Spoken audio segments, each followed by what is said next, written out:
warahmatullahi wabarakatuh. Alhamdulillah rabbil alamin. Assalatu wassalamu ala asrafil anbiya'i wal mursalin wa ala alihi wa sahbihi rasulillahi ajma'in. Amma ba'du. Bersyukur kepada Allah, bersalawat kepada Nabi Muhammad sallallahu alaihi wasallam.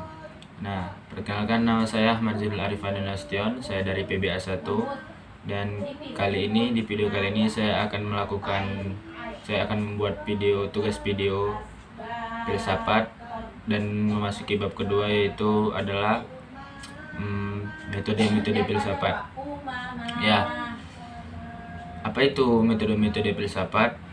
Nah, pengertian metode filsafat adalah prosedur yang digunakan untuk melakukan penelitian, membuat teori baru dan memilih teori yang terbaik. Selain itu, metodologi filsafat juga membandingkan dan mengevaluasi metode-metode tersebut. Nah, masuki bagian metode filsafat kritis. Apakah itu metode filsafat kritis? Yaitu adalah metode kritis dalam filsafat adalah metode yang berangkat dari kenyataan bahwa banyak pengetahuan dan pendapat manusia bersifat semu. Metode ini digunakan untuk menganalisis istilah dan pendapat, kemudian disistematiskan. Beberapa filsuf yang menggunakan metode kritis adalah Plato dan Socrates. Nah, dan yang selanjutnya adalah metode filsafat intuitif. Apa itu metode filsafat intuitif? Nah, itu di dalam filsafat adalah metode yang menggunakan intuisi untuk mengungkapkan kebenaran. Intuisi sendiri dapat diartikan sebagai kemampuan manusia untuk membuat pernyataan berupa pengetahuan tanpa adanya rangsangan atau stimulus. Dalam filsafat, intuisi dianggap sebagai sumber pengetahuan yang kebenarannya didasarkan pada perasaan dan keyakinan yang muncul tiba-tiba. Intuisi bersifat spontan dan mengabaikan proses berpikir.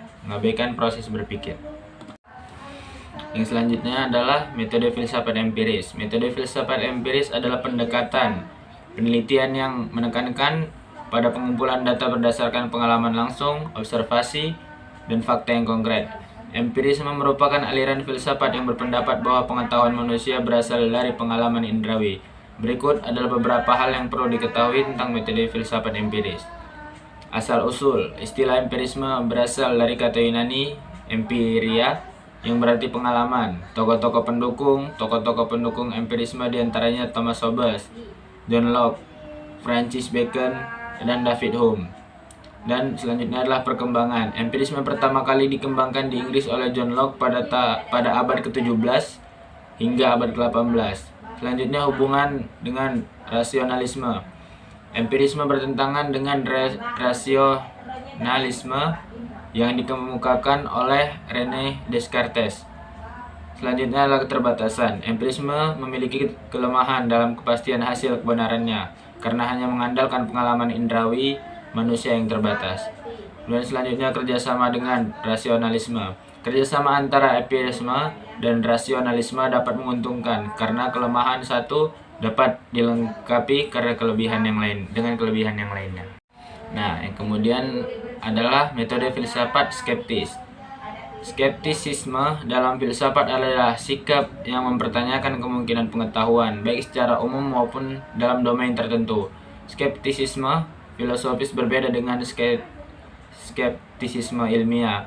Beberapa tokoh yang dikenal sebagai penganut skeptisisme, diantaranya Socrates, selalu mempertanyakan klaim pengetahuan orang lain. Kaum filosofis, kaum guru filsafat yang berpendapat bahwa manusia adalah ukuran segala sesuatu. Georgias mengajukan tesis skeptis nihilis, bahwa tidak ada sesuatu yang ada. Kata skeptis berasal dari bahasa Yunani skepsis yang berarti penyelidikan. Nah, dan yang terakhir kita masuk ke kesimpulan metode filsafat. Metode filsafat adalah prosedur untuk melakukan penelitian, menciptakan teori baru, dan memilih di antara teori yang bersaing. Selain deskripsi metodologi filsafat juga membandingkan dan mengevaluasinya. Para filsuf telah menggunakan berbagai macam metode. Mungkin ini saja yang bisa saya sampaikan, kurang lebih saya mohon maaf. Kepada Allah saya mohon ampun. Billahi taufiq wal hidayah. Assalamualaikum warahmatullahi wabarakatuh.